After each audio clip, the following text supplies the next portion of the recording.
I am equally, if not more so, fascinated by Appalachian poverty than I am extreme wealth. And I am half Apple myself, and I've spent my entire adult life here, but it still never ceases to amaze me. It's my opinion that Appalachian culture is incredibly unique, in some good ways, but also in some incredibly stifling ways. If you don't mind hills in every single direction, then the topography can be incredibly beautiful. It has been my experience that no one ever leaves the hills of Appalachia, and if they do, it's not for very long at all. If you're very fortunate, you might be able to go to Myrtle Beach or Gatlinburg once a year, and those seem to be the only vacation destinations for Appalachians. I asked my Appalachian husband why no one he knows has ever left here, and he says it's because they're happy here. It's the best place on earth. Even if they pay me, I will never, ever live in a place like that. Man, because let me tell you something.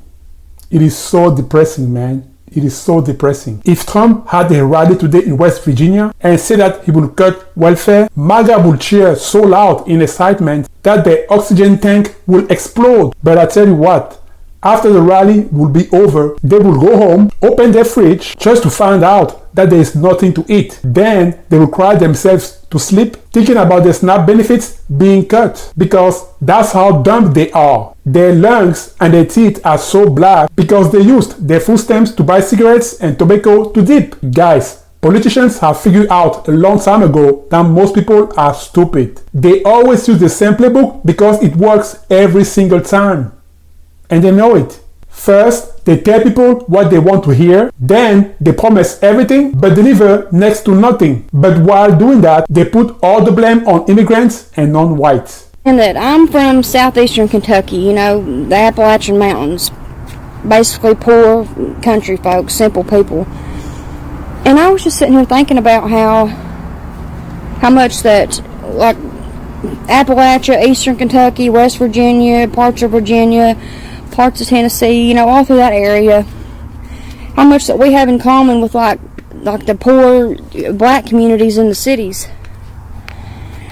Now, I grew up, my dad wasn't in the home, and when my mom, she was in and out of jail, but when she went in jail, she was there. But I was raised by my mama. About everybody I know, all my friends were raised by their grandparents too. And there's drugs everywhere. Everybody, all my friends was on food stamps, government assistance. I lived in a trailer park, and it was constant fighting, shooting, cops being called every other day. The police literally said that the trailer park that I grew up in was like the Detroit, Michigan of Kentucky. It was that bad. But the communities like I grew up in, we have so much in common with these poor black communities, and I don't know if it's the media or the politicians, but they try to, cause division when we have more in common than we don't have in common. And if we could all just come together, we can make a change in this country. It's until what we could do. They say united we stand and divided we fall, and I believe that. We really do have so much in common. It's almost scary, People in red states are the biggest welfare queens in history, but they are also the biggest hypocrites. They pretend to pray to gods and to be Christians. But what kind of God are they praying? They have no compassion and no love for their neighbors. They don't want to help the poor. They keep blaming the poor for everything. In West Virginia, Kentucky, and in Mississippi, 1 in 4 people are on SNAP. They will fight you to death if you even dare to take away the EBT card. Oh, by the way, they also have the highest unemployment rate. Now, let me promise you something, okay? If you cut food stamps in those places, they will eat the MAGA flag that they had tattooed on their neck, because that's the only food available to them. And they have such a short memory that they don't even remember the failed promises that Trump made 4 years ago. Because everything Trump does, even if it's a horrible thing, MAGA just cheers and applauds. Trump lies to them all the time while reaching in their back pockets to steal their wallets and pay for his steak and lobster at Mar-a-Lago. I take care of are Donald Trump supporters. Not only that, but I have had the opportunity to see Trumpetville through the lens of a physician, through the lens of somebody who the population brings their most and raw human needs to. And I would love to talk about that. For the last 12 years of my adult life, I have been down in the Bible Belt, in the South, in Trumpetville. The way that all of these populations are getting so royally played by this man makes me want to throw up. For starters, after going through medical training down here, I do want you to know that they tell us to not speak to patients at anything above a 6th grade reading level, and in fact, they recommend a 4th grade reading level. That is because the education in these states is so poor that your health literacy is at like a 6th grade level.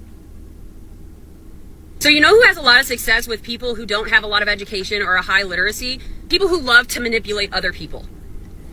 Donald Trump knows how uneducated you are, and he is utilizing his relatable tactics to fire you up and get you excited about making America great again, and he is going to rip the rug out so effing hard that y'all are not going to be able to stay alive. You're not going to be able to keep your children alive.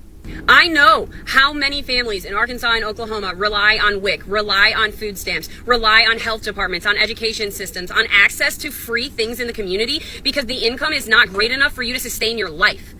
The people who want to take those things away from families, away from individuals, away from disabled persons is your current president, number one. Red MAGA states are becoming a wasteland. But hey, that's what they voted for. I find it very ironic that people in those states are always complaining about welfare queens abusing the system, even though statistically, more people in those states are using welfare programs. But you know what? I have an idea, a great idea.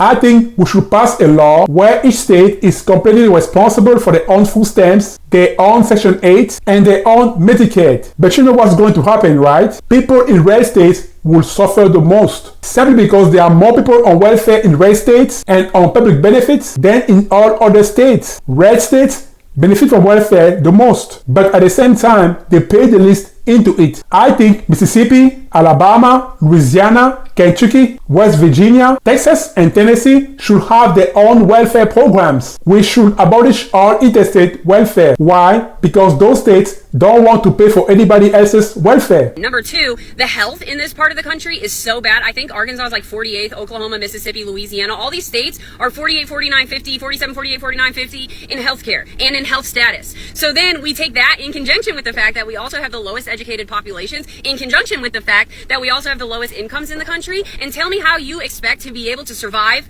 through these policies. Please tell me.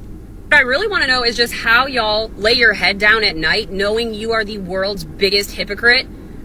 I truly can't imagine what it feels like to rely on government services and then support wholeheartedly and blindly a person who is slashing those things from everybody.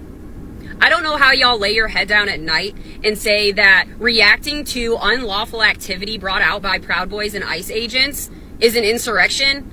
However, when y'all lost an election, you literally stormed the entire capital of the country and shot people and sat on the desk and disrespected this country more than anybody ever has ever in history over one man. So stop saying you're Republicans. Stop saying you're Americans. You're in a cult. You are in a cult led by a man who doesn't even need to provide any reasoning anymore. Y'all are just like, yeah, Trump. What is it about him? What's your threshold? Like, at what point would you be like, okay, maybe this isn't what I voted for? I want to know, because we need to be able to call you out on it whenever that does inevitably happen. Because we're so sick and tired of y'all making excuses for the nastiest mother trucker in the entire world, who is killing humans, who is widening the gap that we have spent so long trying to bring just a little bit closer together so that people can literally function in life. How do you lay your head down at night knowing that your next door neighbor and that your little kid's best friend is on Medicaid, is on WIC? You don't care about them?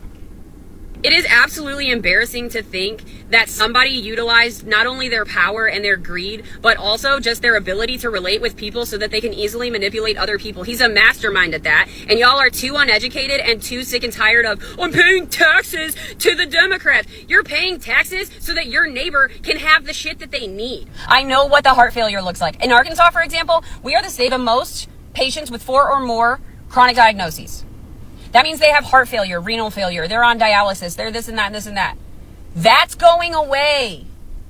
Your disability that you have for your arthritis, going away.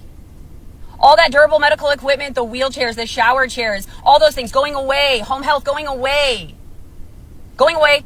People in the Bible Belt are just unhappy and frustrated. They live in dying towns where there are no jobs, no decent schools, and where people cannot wait to get the hell out of as soon as they finish high school. Oklahoma and Mississippi are ranked 49 and 50 in education. Maybe, just maybe that's why they are so stupid, and also why they are always getting screwed by politicians, because you don't become poor and uneducated by accident.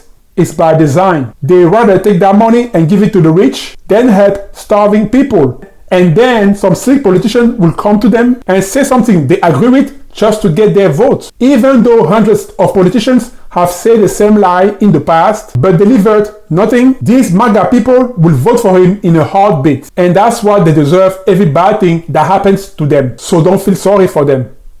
And there's literally like methamphetamine has took over the rural areas of the country, and we're like the forgotten child, like the ugly stepkid of America that nobody wants to talk about. Well, I talk about it, and it's ravaging these communities. That makes me want to cry because I still got family members that it's affecting, and I know these black communities have the same stuff going on, and they're being ignored too. If we could come together, maybe we could do something to stop this, to